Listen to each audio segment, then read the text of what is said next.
Hello friends, आप सभी का स्वागत है मेरी कहानी में। भारत के किसी राज्य में बहुत समय पहले एक राजकुमार था जो जल्दी ही राजा बनने वाला था। राज्य की परंपरा के अनुसार राजा बनने से पहले उसे विवाह करना आवश्यक था। दरबार के एक बुद्धिमान व्यक्ति ने उसे सलाह दी कि वह राज्य की सभी विवाह योग्य युवतियों को बुलाकर उनमें से अपने लिए सुयोग्य वधु का चुनाव करे। राजकुमार के महल में एक स्त्री काम करती थी जिसकी पुत्री भी विवाह योग्य थी। जब उसने राजकुमार के विवाह के लिए की जा रही तैयारियां होते देखा तो उसका दिल डूबने लगा, क्योंकि उसकी पुत्री राजकुमार से बहुत प्रेम करती थी। उसने घर पहुंचकर राजकुमार के विवाह की खबर अपनी पुत्री को दी। वह यह जानकर अचंभित हो गई कि उसकी पुत्री भी स्वयंवर में जाना चाहती थी। उसने अपनी पुत्री से कहा, बिटिया, तुम वहां जाकर क्या करोगी? वहां तो पूरे देश से सुंदर और धनी लड़कियां राजकुमार का वरण करने के लिए आएंगी।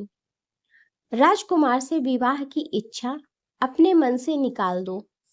मैं जानती हूँ कि तुम्हें इससे दुख होगा, लेकिन अपने दुख को खुद पर हावी करके अपने जीवन को व्यर्थ ना होने दो। पुत्री ने कहा, माँ, तुम चिंतित ना हो, मैं दुखी नहीं हूँ और मेरा निर्णय सही है।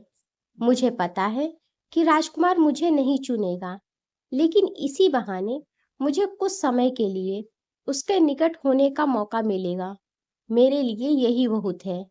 मैं जानती हूँ कि मेरी किस्मत में महलों का प्रेम नहीं लिखा है। स्वयंवर की रात को सभी नौकतियां महल पहुंची। वहां सुंदर से सुंदर और धनी युवतियों का जमघट था, जो सुंदर वस्त्रों और बहुमूल्य आभूषणों से स्वयं को सुसज्जित करके राजकुमार की नजरों में आने के किसी भी मौके को हाथ से नहीं जाने देना चाहती थी। राजकुमार ने तब भरे दरबार में सभी युवतियों से कहा, मैं तुम में से प्रत्येक को एक बीज दूंगा। इस बीज से पौधा निकलने के 6 महीने बाद जो युवती मुझे सबसे सुंदर फूल लाकर देगी, मैं उसी से विवाह करूंगा और वही इस राज्य की रानी बनेगी। सभी युवतियों को गमले में एक एक बीज रोपकर दे दिया गया। महल की नौकरानी की पुत्री को बागवानी या पौधे की देखभाल के बारे में कुछ पता नहीं था। फिर भी उसने बहुत धैर्य और लगन से गमले की देखभाल की।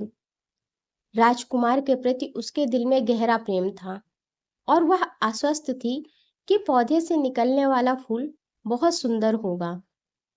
3 महीने बीत गए, लेकिन गमले में कोई पौधा नहीं उगा। नौकरानी की पुत्री ने सब कुछ करके देख लिया। उसने मालियों और किसानों से बात की, जिन्होंने उसे बागवानी की कुछ तरकीबें सुझाई, लेकिन किसी ने काम नहीं किया। उसके गमले में कुछ नहीं उगा। इस सब में 6 महीने बीत गए। अपने खाली गमले को लेकर वह राजमहल पहुंची। उसने देखा कि बाकी युवतियों के गमले में बहुत अच्छे पौधे उगे थे और हर पौधे में एक अद्वितीय फूल खिला था। हर फूल एक से बढ़कर एक था।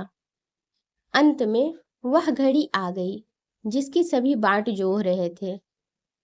राजकुमार दरबार में आया और उसने सभी युवतियों के गमलों और फूल को बहुत गौर से देखा। फिर राजकुमार ने परिणाम की घोषणा की। उसने नौकरानी की पुत्री की ओर इशारा करके कहा कि वह उससे विवाह करेगा। वहां उपस्थित सभी जन रोष व्यक्त करने लगे। उन्होंने कहा कि राजकुमार ने सुंदर फूल लेकर आई युवतियों की उपेक्षा करके उस युवती को चुना जो खाली गमला लेकर चली आई थी। राजकुमार ने शांतिपूर्वक सभी को संबोधित कर कहा, केवल यही युवती रानी बनने की योग्यता रखती है, क्योंकि उसने सच्चाई और ईमानदारी का फूल खिलाया है। जो बीज मैंने 6 महीने पहले सभी युवतियों को दिए थे वे निर्जीव थे। उनसे पौधे उगकर फूल खिलना असंभव था। सच्चाई की हमेशा जीत होती है, इसीलिए कैसा भी वक्त हो, सच्चाई का साथ कभी न छोड़ें। धन्यवाद।